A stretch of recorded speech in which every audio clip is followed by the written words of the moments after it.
വയനാട് പൂതാടി വരദൂരിൽ അയൽവാസിയായ പെൺകുട്ടിയെ ഭാര്യയുടെ ഒത്താശയോടെ ഭർത്താവ് പീഡിപ്പിച്ച സംഭവത്തിൽ പ്രതികളെ പോലീസ് സംരക്ഷിക്കുന്നുവെന്ന ആരോപണം. പൂതാടി വരദൂർ സ്വദേശി പ്രാജിത്തൻ, ഭാര്യ സുജ്ഞാന എന്നിവരാണ് ഒളിവിൽ കഴിയുന്നത്. ഇവരുടെയും കൂട്ടാളിയായ സുരേഷ് പോലീസിൽ കീഴടങ്ങിയിരുന്നു. 2020 ജൂൺ മാസത്തോടെയാണ് സംഭവങ്ങളുടെ തുടക്കം.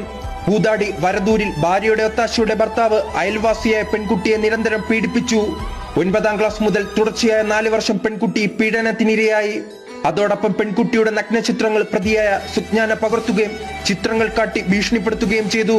പെൺകുട്ടിയുടെ ചിത്രങ്ങൾ പ്രതി സുഹൃത്തായ സുരേഷിന് അയച്ചു നൽകി. പിന്നീട് ഇയാളും പെൺകുട്ടിയെ ശാരീരികമായി ഉപദ്രവിച്ചിരുന്നു. അതോടൊപ്പം കുട്ടിയെ കടത്തിക്കൊണ്ടുപോകുവാൻ ഇയാൾ ശ്രമം നടത്തി. പിന്നാലെയാണ് പെൺകുട്ടി പീഡന വിവരം രക്ഷിതാക്കളോട് പറഞ്ഞത്. രക്ഷിതാക്കൾ കേണിച്ചിറ പോലീസിൽ പരാതി നൽകി. പോലീസ് കേസെടുത്തതോടെ സുരേഷ് കീഴടങ്ങി. അതേസമയം കേസിലെ മുഖ്യപ്രതികളായ ദമ്പതികളെ പിടികൂടാൻ ഒരാഴ്ച കഴിഞ്ഞിട്ടും പോലീസിന് കഴിഞ്ഞില്ല. അതിനാൽ തന്നെ പ്രതികളെ സംരക്ഷിക്കുന്ന നിലപാട് പോലീസ് സ്വീകരിക്കുന്നതായി ബന്ധുക്കൾ ആരോപിക്കുന്നു.